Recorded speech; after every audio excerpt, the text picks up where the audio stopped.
Hello, everybody. Welcome to Split the Party. We're glad to see you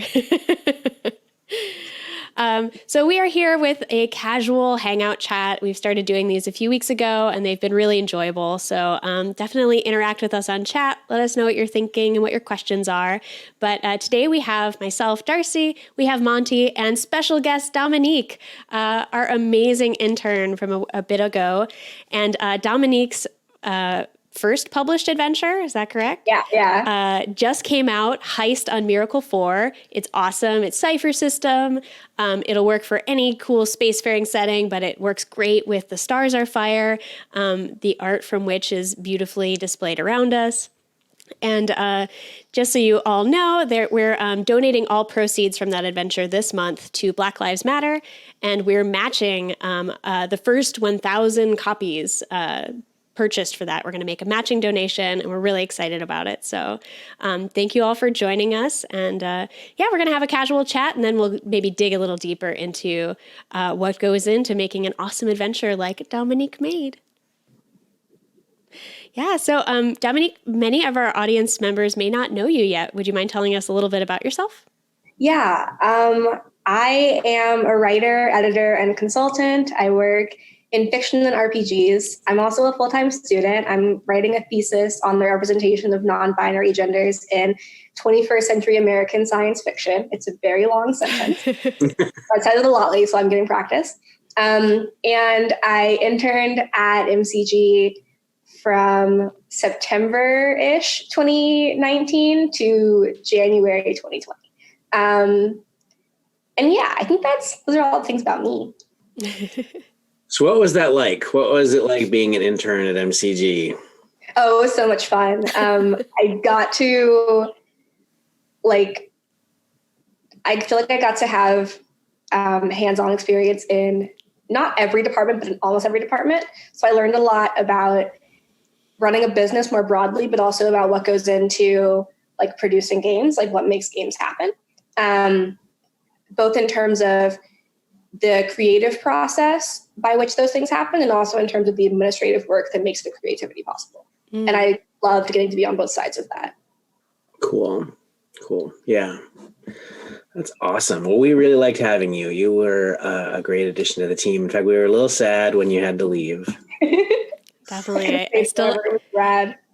I still look at your Slack channel, I feel like, these remnants of you there are still around. But luckily I've had the chance to go. We got to meet up at Big Bad Con, and that was a lot of fun with, So I imagine that we'll run into each other much more as professionals in the industry. So. Yeah. And when cons are a thing again, I'm going to go to so many cons. Good. Yeah. So go meet Dominique at cons. What cons do you tend to go to, or are you looking forward to going to? I usually do the Nebulas and Worldcon, which Worldcon is going to be local to me next summer. So I'll be attending that. The Nebulas is also going to be local to me next summer. I'm bi-coastal, and they're both in cities that I live in. So I'll be hitting up both. I want to do Big Bad Con again because that was super fun. And I'm not sure where else I'm going to be next year because everything is still really fuzzy with planning. That's very fair. And what is going to be safe to have happen? I don't want to commit to anything too early. Well, speaking of which, we started Split the Party because none of us get to be together, and so we're all split and everything. What have you been doing while you've been isolated because of the coronavirus? I've been working on my thesis a lot, which was the plan for this summer regardless, but the plan was to do a lot of working in the library and in coffee shops and stuff. So now I'm just doing it all in my apartment, which is fine because it's all work that I can do in my apartment. So that hasn't been too disruptive in that regard. I've also been gaming a lot, especially because a lot of the gaming that I do translates really well to platforms like Zoom or Google Hangouts, and because it's a structured social activity, which means that I get to spend time with friends, but we don't otherwise every conversation drifts back to current events. And when we're gaming, it's we can't talk about what's happening in the world because we have our own other world to discuss. Yeah. So it's just enough structure to keep us from catastrophizing, but it's loose enough that we still get to just enjoy his company. So I'm in like 4 different campaigns right now in different systems and settings. Yeah, scheduling is hard, but scheduling would be hard regardless. That's not a product of the times. It's just because gaming, scheduling, it's a thing. But it's a lot of fun and it keeps me connected to people. Mm. So about once every year, a little bit more often than that, our whole team gets together in person and we have a summit where, we actually get to see face to face, because otherwise we're very spread out everywhere, as you remember. And this year, obviously, we're not doing that for all the obvious reasons. So we had a virtual summit, but we just decided we would skip all the businessy talk and just play games. So we took Wednesday afternoon through Friday night and just played games, and we like all watched a movie at the same time. And how'd you think that went, Darcy? Oh my God, I loved it. The summit is like one of the highlights of my year. It's just, and we were talking kind of about, what memories do we have of prior summits? And, it, as important as the work business stuff is, my memories are not of that at all. My memories are about ghost stories around, Monte's fireplace, right? With these like just cool downtime. We're all awesome friends who like hanging around each other, and getting to just be around each other is a real delight. So I really loved, we had kind of these like coffee brunch chats in the morning, and we had kind of a happy hour, just absolutely no schedule, just hang out in the evening. And I thought that I'm experiencing this a lot with other friends I have online, where like if we only catch up once a month or maybe less than that, it's sort of just the catch-up conversation. But when you're hanging out more frequently, like we were doing this week, we got into like really interesting discussions and sort of got to dig a little deeper into these like good, high-quality friendship conversations. And I got to I haven't been gaming nearly like at all lately. And so this was a lot of just like, I didn't GM. I have a new roommate moving in, so it's been sort of chaos here. So I just got to be a player and have amazing games run for me. And so that was incredible. And they were so different. I got to play like a fairy tale game that Shana run. And I don't know if anyone in chat has read the book series like Redwall, but I was really attached to it as a kid. And so I basically got to play like a little sword fighting mouse from an abbey. And it worked perfectly next to, all our human characters and the basically Puss in Boots that Tammy played. It just sang so well together. So I'm still sort of like processing all of the good moments that came from those games, because they happened so quickly. But I thought I was really impressed at how much quality time we got, given that it was an online summit and it was our first time trying it. I thought it worked out really well. Yeah. Tammy ran a Scooby-Doo game where we played the Scooby-Doo characters. I was Daphne, and Shana was Fred, and so we were kind of a duo, but not playing sort of our normal roles, and that was fun. And we played some fantasy stuff. We played some kind of historical fiction stuff. It was good. Yeah, I got to play in Tallis, which is really exciting because I had the campaign setting forever. It was one of these like purchases I made. It was probably the most money I had ever spent on RPG stuff at the time, and I was very excited to get a hold of it. And but I never got to play it. And so Sean ran us a little adventure using the Cypher system rules. So sort of taking some of all that awesome converting design work that he's doing with Tallis. I got to sort of feel it out a little bit and get a sense of like, what is it like being in that cool campaign city that I've been talking about and looking at art, but it's different from like being on the ground. I love when like a GM can really bring a place to life. I'm not as good at that, I think. And so I always really appreciate GMs that like have such a great vision of the specific place you're in and can communicate it. So that was a blast. And Dominique, you've been running HEIST on Miracle 4 for like different groups, right? Yeah, I've run it a handful of times with like groups of friends, groups of strangers, and it comes out differently each time, which is really fun. I don't like what else. Yeah, I mean, I'm always, that was one of my questions, right? Is like, when I first started GMing, I ran a lot of like the same adventure in like different game demos and at cons and stuff. And I was always really fascinated by how like little changes in the way I might present something created these big differences in how my players reacted and the different directions it took people. So I was definitely curious if it ran similarly or really differently. There's one NPC that I play differently every time, and cool. I love seeing how that changes how characters interact. Yes. Because it's an NPC that's in a position to cause conflict or in a position to be very like peaceful and acquiescent. And depending on the vibe of the session thus far, I'm like, okay, do the players want to fight or do the players want to negotiate? Yeah. And that changes how I approach this character. And it's usually this character comes in at a point of high tension, and that really changes like the rest of the session. Oh, exciting. Yeah. That's really cool. I think it's actually a sign of a really good adventure if you play it multiple times and it is different every time, because it shows that there's room for lots of player input and you're not just sort of railroading them along. Yeah, and I feel like one of the things that I worked the hardest on when I was writing it was avoiding railroading or even like the insinuation. Well, I feel like a lot of railroading is less, it's not always just in the text, right? It's also like GM behavior. So I was like, I want to avoid railroading or like encouraging railroading in the text, but then also as a GM, like how do I avoid railroading when I run this adventure? Because there are other people that would definitely run it differently from how I run it. And I'm also really curious to see how other GMs have run this adventure. I would love to just watch someone else run it.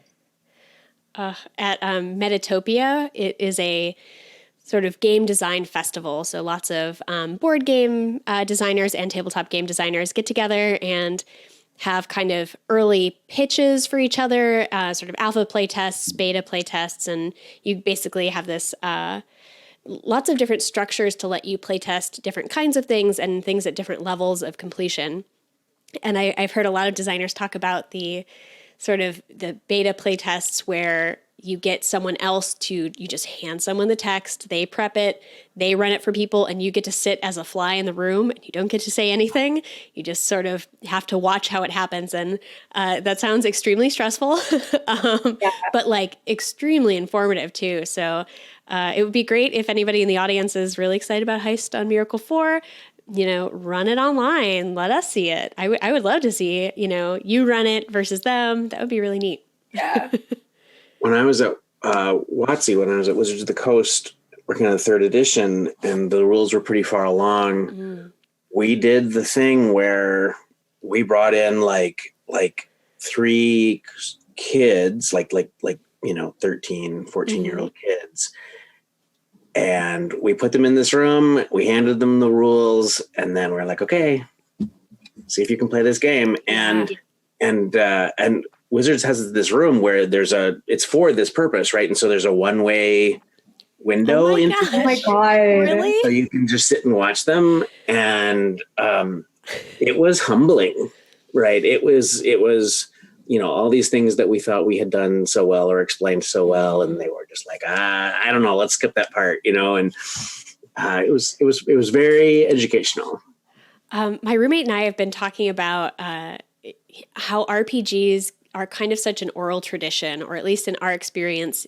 I would have some complement. I would get my hands on some piece of RPG material, but it wasn't enough to actually teach me how to run the game. And so, so much of my development as a role-playing gamer was finding people who knew a little bit more than me and sort of learning that way, right? I think a lot of us have stories about like an elder cousin who had material and passed it down to you or ran you a game, right? Dominique, how did you get a monster, by the way? Right? What? I want to do the stats for the elder cousin. Right? Oh yes, very fearsome.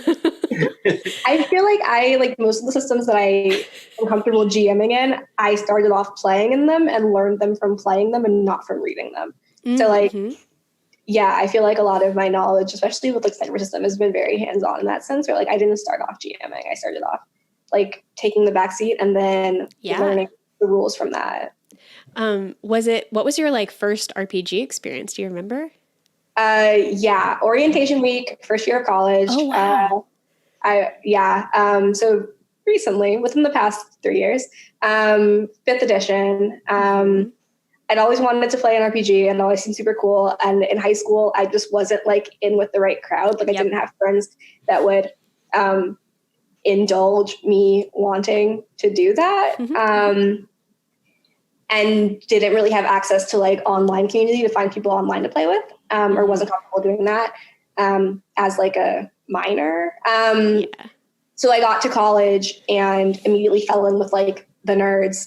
And within like 3 or 4 days of living on campus, all my new friends were like, we're playing D&D, do you want in? And I was like, hard eyes, like absolutely I want in. Like I've been wanting to do this for years. Like, yes, I want in. And it just kind of spiraled from there. Like I got really into RPGs really fast. I think many of us have that vacuum suction into RPGs pretty hard once we finally have like critical mass of people to play with. Like I have like friends who want to spend time doing this. Like, yeah, I'm going to want to do more of it. It was very, it was a good, and I feel like the same way I use gaming now in quarantine to be able to connect with people, it was a good way to find and form friendships of like phasing people in and out of different circles that I would game with throughout my time in college has been like how I've met people and how I've like gotten closer to people a lot of the time. That's awesome.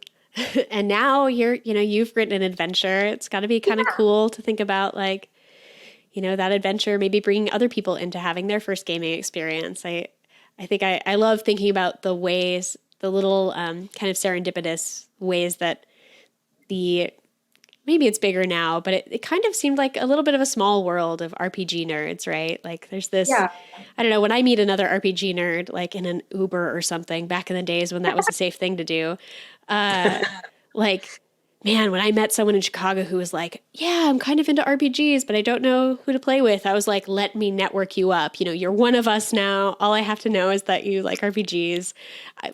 I'm so excited for you to meet all my friends. Or like people on campus who are into RPGs but don't want to go through the traditional, like, we have like a club, but it's pretty like white and male. So I've never really been involved with it. But people who are like into RPGs and don't want to like get and are intimidated by joining like the club and do it that way. And I'm like, let me introduce you to my friends. Yes. I love hearing the stories of like the random connections that you make with gamers and you don't know it. But I think one of my favorites is my friend Ray, who is he does editing for us quite often. And anyway, at the time we both worked at TSR and it was almost Christmas time and he was married and he was like ordering like through a catalog or something or whatever. Anyways, on the phone, making an order for a present for his wife. So he was having it delivered to work. So, she wouldn't see it. And so he's talking to the customer service person and like he gives the whole address and, and says, and you're going to send this to TSR care of, whatever. And there's this long pause after he finishes the address. And suddenly the person on the other end of the phone just goes, so how much damage does a ballista do? And oh my gosh. And so all of a sudden, right, they start up this big conversation because this guy has all these D&D questions. And, it was just so funny, right? Because there was like no transition, just how much damage does a ballista do? Oh, man. I was just talking about it with John, my roommate, because we met. John Harness has like gone and done a bunch of cool game design work and writes about games a lot. Legendary game jams. Yes, some legendary game jams. But he and I have been roommates the last 2 years, and we were just realizing that like we met at like a really momentous Numenera game. Like a number of like really important friendships came out of like that session. And so we were I was checking my email to be like, wait, who was there? It was like a big group. And we were sort of tracing all the effects that one Numenera game that my buddy Remy ran that one time had like such an impact on the communities that formed. And, I remember John and I having similar stories later that we told each other about how we both had looked across the room and realized that we had finally found someone that loves RPGs as much as we did, right? And so we like could just see our souls connecting across this game. So I have a lot to owe to Numenera, which is why I have a tattoo of it somewhere. Oh my God, that's so cool. Wait, how recent is the tattoo? Have you always had that? Not always, but Were you born that way? But before I worked for MCG, though. I'd never seen that before, and I like met you in Meat Space. Yeah, I guess we were in a Big Bad Con, It was cold. It was cold because it was a convention center, so I think I had it hidden. I was just like, how have I not seen that before? That's so sick. Yeah, I mean, I love some of the RPG tattoos that are out there. There's been a lot of great ones for Invisible Sun that I've seen people do. I'm always impressed at like big, monster like sleeves that go down. Ugh. My heart goes out to the people who love tattoos more deeply than I like can put up with pain. Tattoos are just permanent stickers. Like it's just a sticker that's on your body for the rest of your life. And I love stickers, therefore I love tattoos. Stickers are great. I'm like really jonesing for a D20 tattoo, but I have to wait for it to be safe to do that. Yeah. Zeal Zaddy in chat said that if I was born with a tattoo, I am mystical. Yes, I was the chosen person of Numenera. The chosen Numenera player. We've had another question from chat, if I can pop this into the conversation. And that is, Dominique, when you were asking kind of about the origin stories of you and RPGs, but Zeal Zaddy's asking about what's the origin of that adventure? Was that an idea you had before MCG, or was it something you kind of noodled on and sort of gestated here? It was an idea that I'd been sitting on for at least a year and a half. Oh, cool. And wasn't sure what system would be best to execute it in.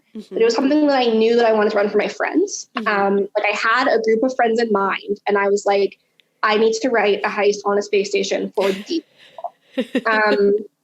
And wasn't sure what system would be best. I sort of went through a lot of potential systems for it.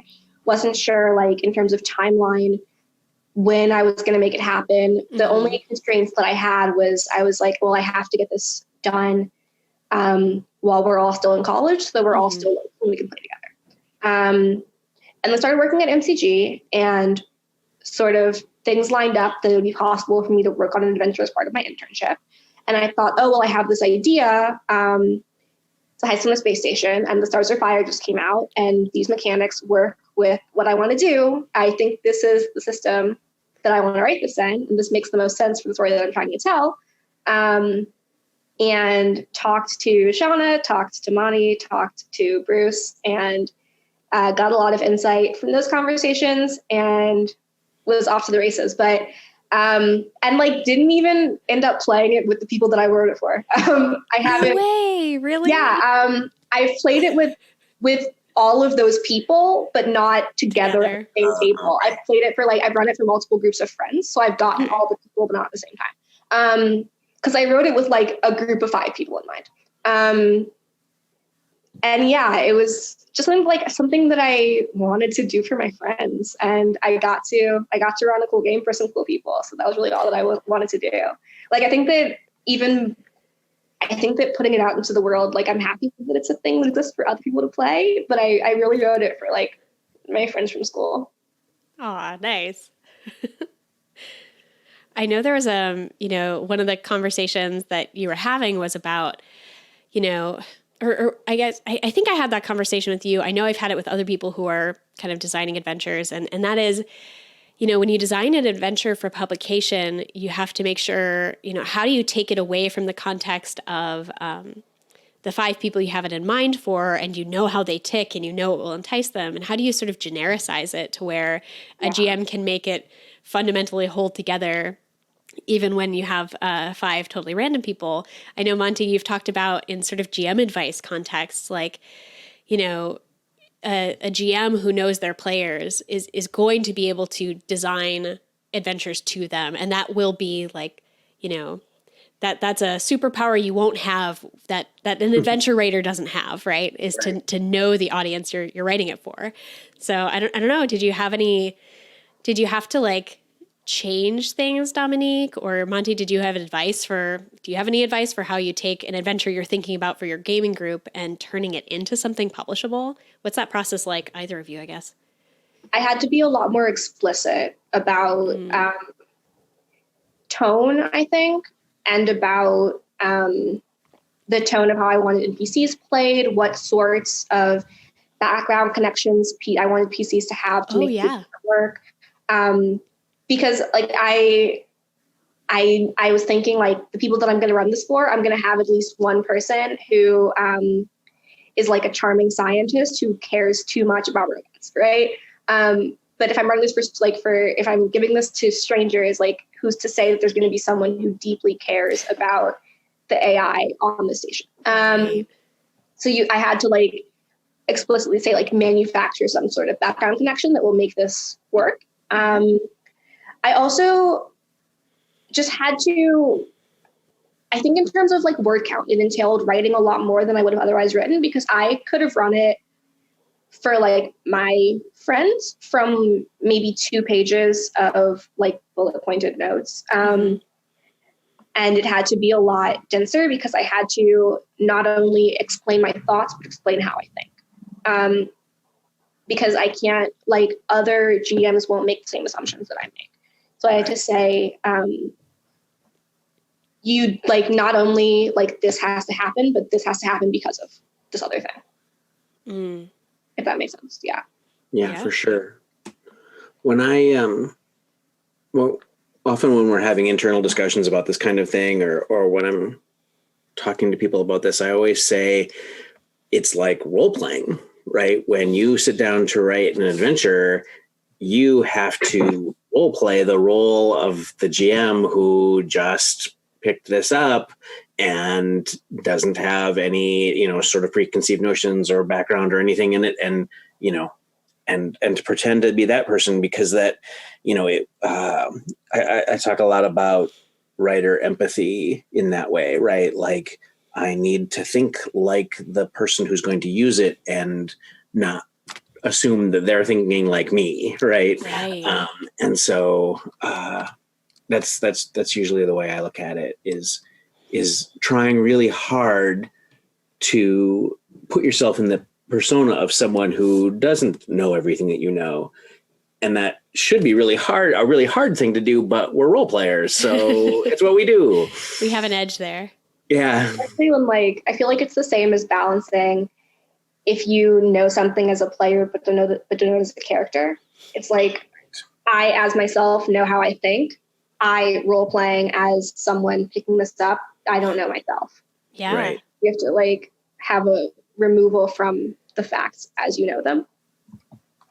Oh, I love that. That's a good connection to make. Yeah, for sure. This is a question that's been on my mind for a while, but especially now that I know that you've had this kind of adventure in mind, one of my questions is, so you've got a cool idea.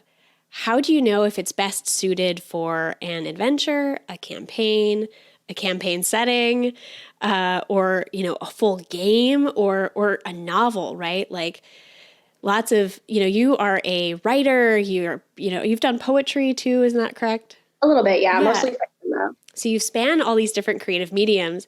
I'm curious, did you know when you first had this idea? It sounded like you did. You were like, these people need to play a space heist. Yeah. So that came to you pretty clearly. I think the difference for me is, how do I articulate it? I think the difference for me is that adventures and campaigns, like, the way that you've conceptualized it will not survive player interaction. Yep. Whereas like if you write a piece of fiction, then it's fixed and it's static and it is what it is. So a lot of it is like there's all of these variables. How many of the variables do I want fixed, and how many of the variables do I want to let people mess with? Mm. And then like if I'm leaning more towards wanting to leave things open to like interpretation, and that becomes like it needs to be an adventure. I also feel like I don't have to think very much about I don't have to think very much as like a GM or a writer about like what's an adventure versus what's another fiction project, because a lot of the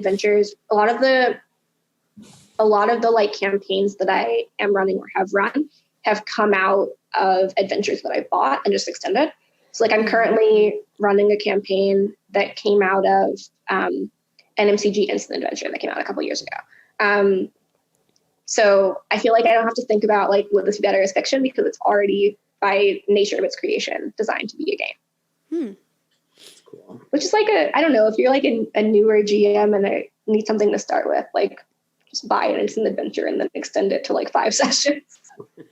Yeah, I feel like I've had a lot of one shots that the players were like, I want to keep playing. We have to know more, you know? Yeah.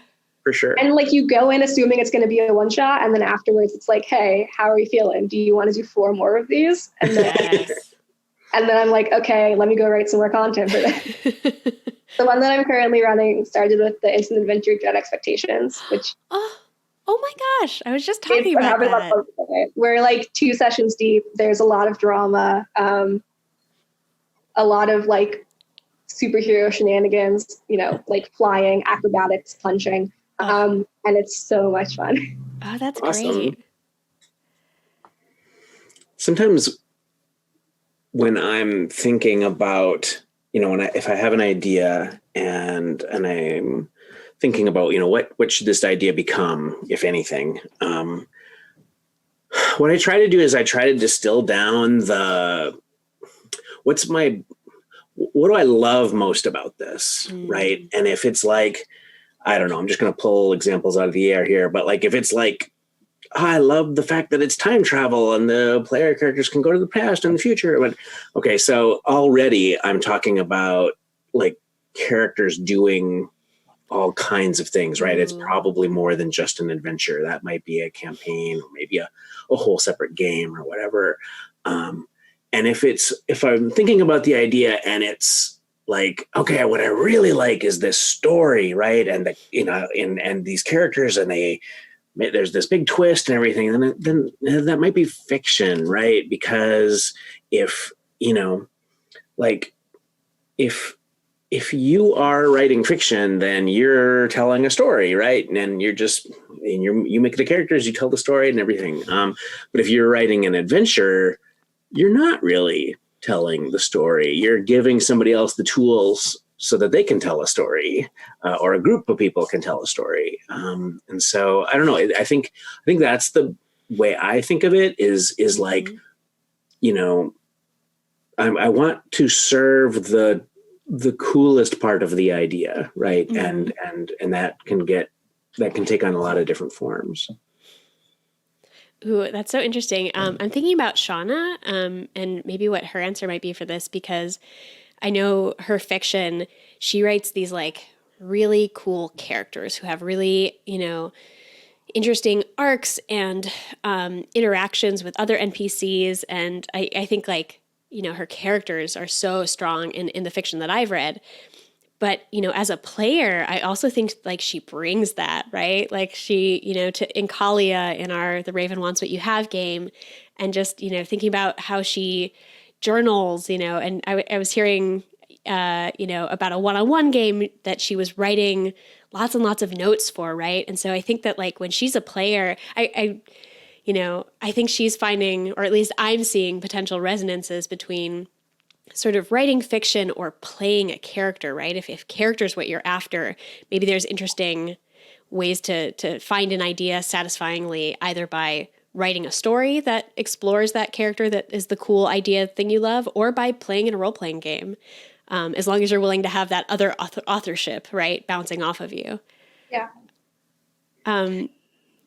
If she was here, she would probably tell you that her least favorite part about writing fiction is the sort of the plot, this happens and this happens and this happens. So she says that's why she loves writing RPG stuff, because the players and the GM decide that, and cool. he just gets to create the setting and the characters and, you know, the sort of fun parts. Yeah.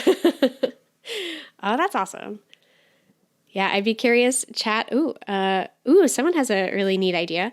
I'm trying to figure out how to pronounce their username. Berthalde asks, what about using session 0 to collaborate on an adventure or campaign concept and then develop it together as the story unfolds? I think that's really interesting. Like maybe the cool idea you have, especially if you're not sure what its best form is, maybe a session 0 can kind of crystallize that for you and your players. Is this a one-shot? Is this a campaign? How do we make it from a kind of interesting campaign idea to a perfectly interesting campaign idea to this particular group? What do you folks think? I've never had a campaign with a proper session 0. We always just jump right into it. That is until yesterday. I had a session 0 for something yesterday. So I'm still learning what that will look like with more player agency in the creation of the story from the beginning, and saying here, but I got to be very clear about here are the elements that I want in the story. How can we make this happen as a group? And it was less just trusting the GM to make something cool and being I'm going to play an android. How can I make that as badass as possible? Yeah. Yeah. Oh, I like that so much. Monte. I'm, as time has gone on, I have become more and more interested in player agency and even player narrative control. And in the stuff that I've published, probably Invisible Sun has the most of that, where you start out in the first session and you kind of decide as a group for, what certain parts of the character's background are, what's their neighborhood like and who lives next door and whatnot, which has worked out really, really well in Invisible Sun games that I've run or heard about. People really like that. And then it gives the GM so much stuff to play off of that maybe they wouldn't have even thought of. And some of the stuff that I'm working on now, which I can't talk about really yet, takes that at least one more step in that direction, if not a couple of really big leaps in that direction, actually. But, and when I think about it, I think, what's really happening is that as a GM, I'm just getting lazier and lazier and putting more of the burden on the players. We stand a lazy GM in this house. We really do. Oh, that's so cool. I was thinking about when we were talking earlier about, the way you're kind of putting yourself in the role of a stranger who might read some of your content and so on. I'm thinking about the directed campaign with Invisible Sun, right? And just how unusual Invisible Sun is in that it just isn't a thing where you can grab adventures off the shelf. It does emerge so much from the players and what they're putting in and what they're interested in. And so I think your directed campaign was kind of an attempt on the GM in a box, right? And I know that what I've read of it, and I hope to run it someday. So I have not read all of it because I kind of want to experience it sequentially a little bit. I've seen that there's a lot of this bringing the potential GM into how you're thinking about things, right? There's a lot of good context built around it, but I don't know if you have anything to say about what that taught you about kind of adventure design, because it was so unusual. Well, it is unusual, and I think I think that some people really grooved on it, and some people expected more of a standard adventure, okay, and then the players do this, and then they fight this guy or whatever, right? But instead, it was really more okay, at this point in the campaign, the player characters are probably going to want to learn more about whatever it is that they're doing. And so here's, 5 pages of just material about like what happens to them while they're investigating or researching or whatever. And it's all very open-ended. And you as the GM need to figure out how you're going to use that because everything is so player driven. I, as a designer, I don't know what your players are doing. Right. And the disparity in what they could be doing is so wild. Right. All I can do is kind of try to give you tools. And like I said, some people really liked that. And some people were like, no, I need encounter 3. What happens? And then encounter 4. And right. Yeah.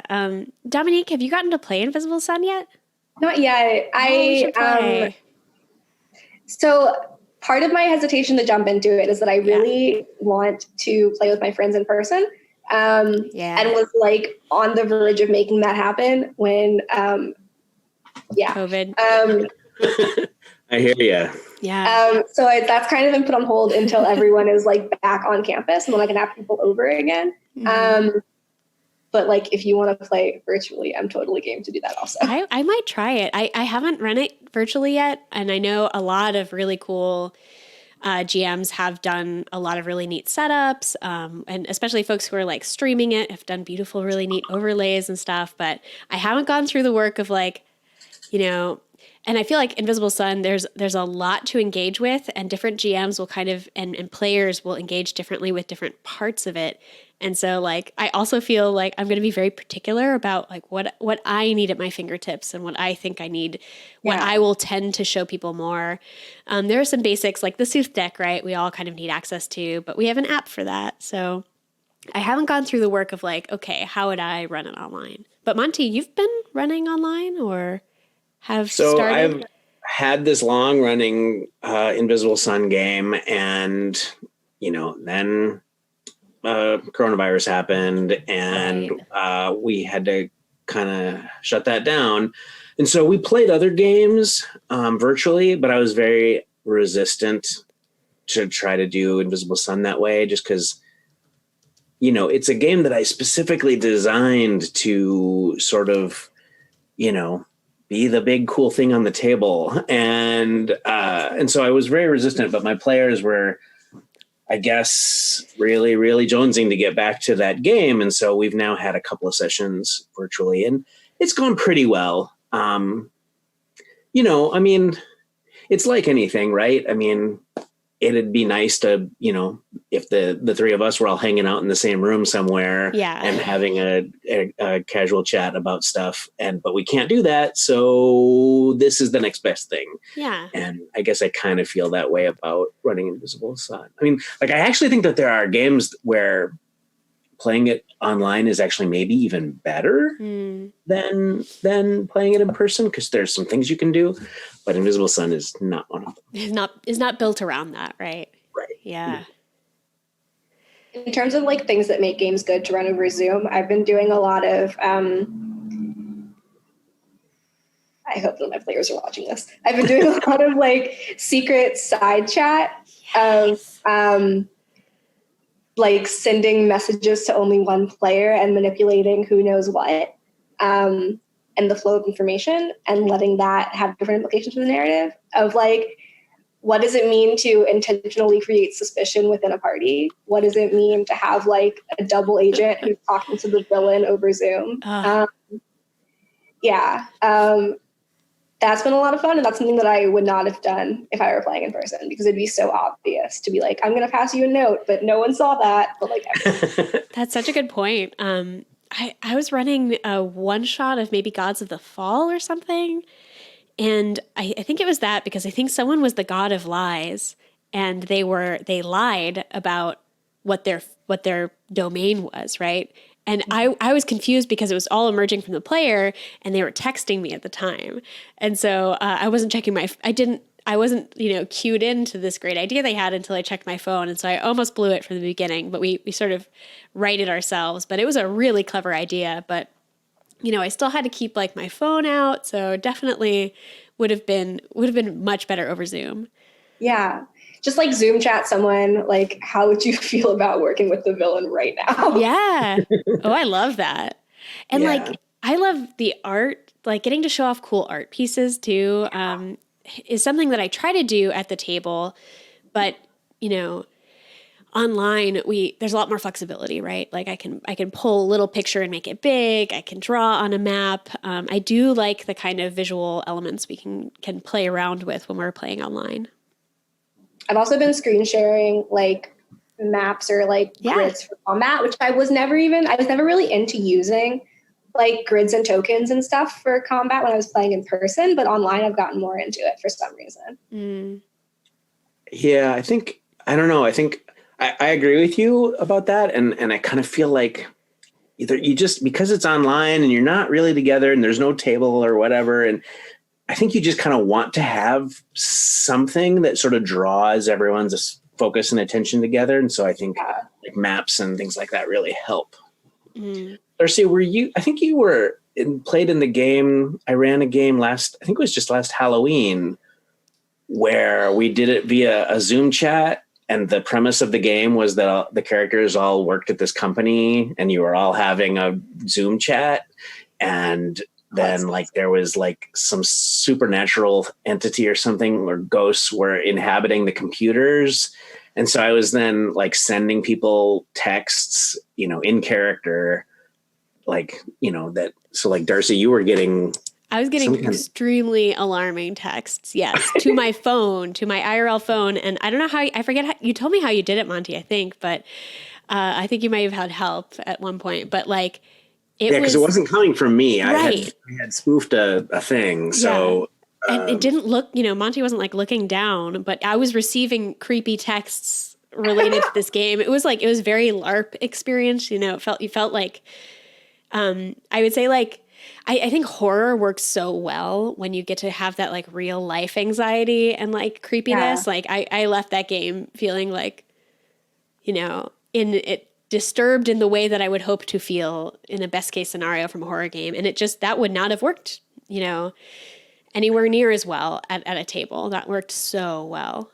Right. Because I would have, if we had been, in person, I'd have been like, okay, you get a text and it says this. And you'd be like, ooh. And we didn't, like Dominique, like you're saying, right? It's sort of the information to just one person and you don't know who, there's no signal about when information goes out. You just have it or you don't. Oh my gosh, I got to play Alice is Missing, which is a game. Yeah, it's at Big Bad Con, right? At Big Bad Con. And that was we all played it in a room together because it was at a con, but it was silent. We all played it via text. And so it was these, you would go up and have some, I think, cards that like told you more information, but it was so hard to tell like who's role playing and where is the line between a creative choice a player made to sort of make it feel more real and like actual information about this like high tension mystery we're playing, right? Yeah. I remember you talking about that, and that game I think hit Kickstarter pretty recently. Yeah. And I was thinking about like, oh, I should like pledge for this because of Darcy's experience playing it. Oh, so I'm so glad. We went out for Thai food and you were raving about this game and it was great. Excellent. Good. That was a lot of fun. It was. And we went out with Javier Beltran, right? Yes, which is great. Who did some amazing illustrations for The Stars Are Fire, actually. Yeah. Some really cool silhouettes of like all kinds of like the tech and yeah. I show Javier silhouettes when I run my heist, actually. There's a silhouette of a spaceship. Yeah. And I'm like, this is your getaway car. Oh, I love it. Yeah. That's awesome. We have a question that's a little off topic, although we're not on a hardcore topic. From Berthalde asked, does anyone get inspired by a system or a particular rule and then design kind of an adventure or campaign around that, right? Like like story to mechanics is often how people match it, but does anyone get really hyped about a mechanic they want to try out and sort of build a story around that? I feel like, and I have very little experience of like writing a whole entire game, but when I like create a game, it starts with a mechanic of like, I want to use a D4 for this particular thing. Okay, how do I make that work? How do I contextualize that? There has to be interesting. a large story. But most of my like adventure ideas or campaign ideas are pretty like system agnostic. That I'm like, this is a story I want to tell, which mechanics will make that story possible? I think a lot of times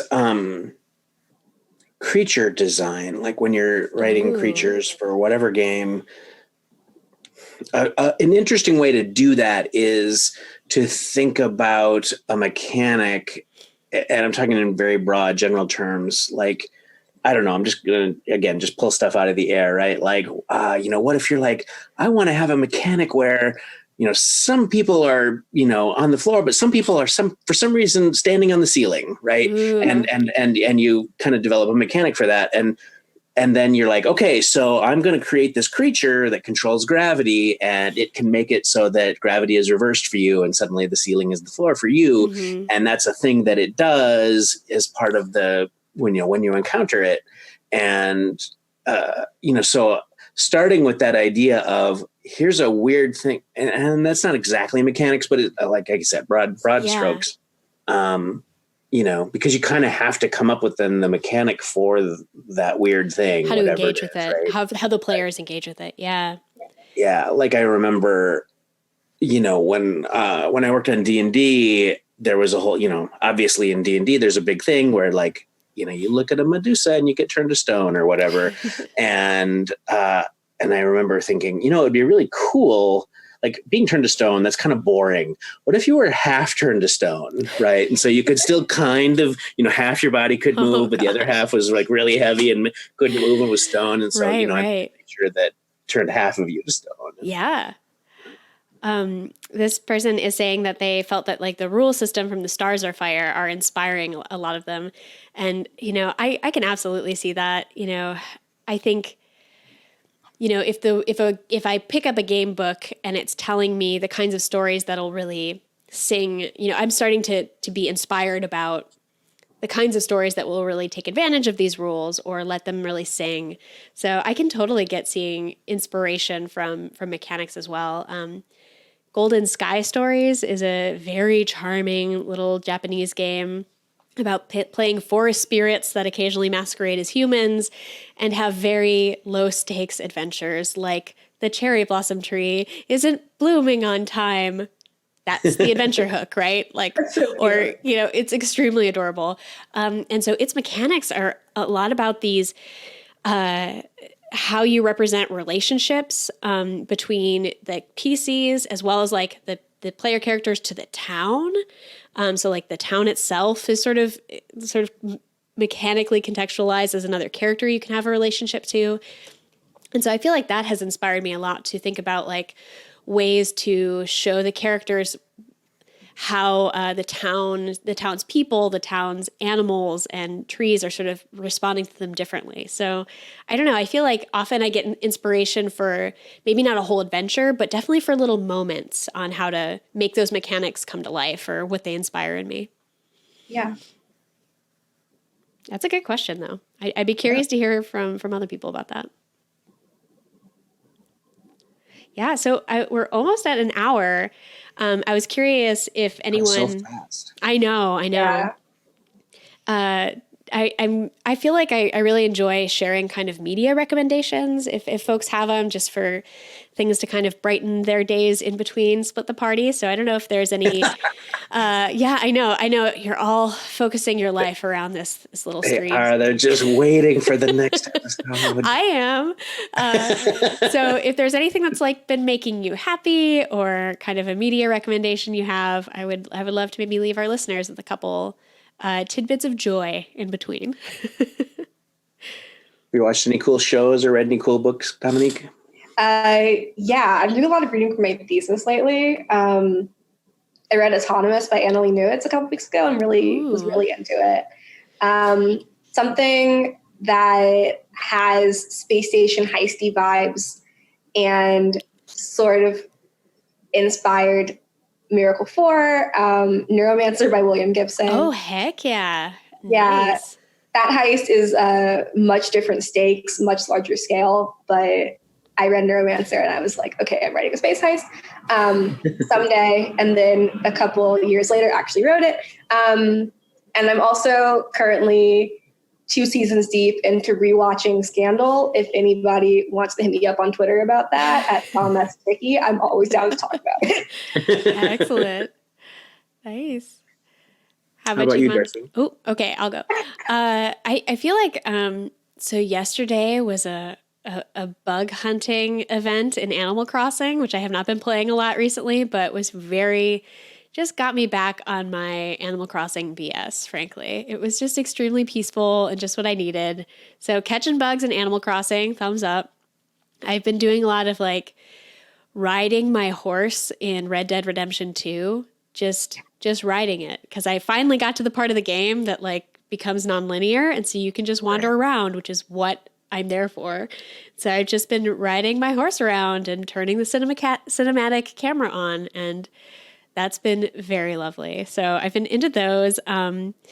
Yeah, I definitely got a lot of joy from the We Are All Mad Here game, which I know you folks can't enjoy yet, but will be able to enjoy later.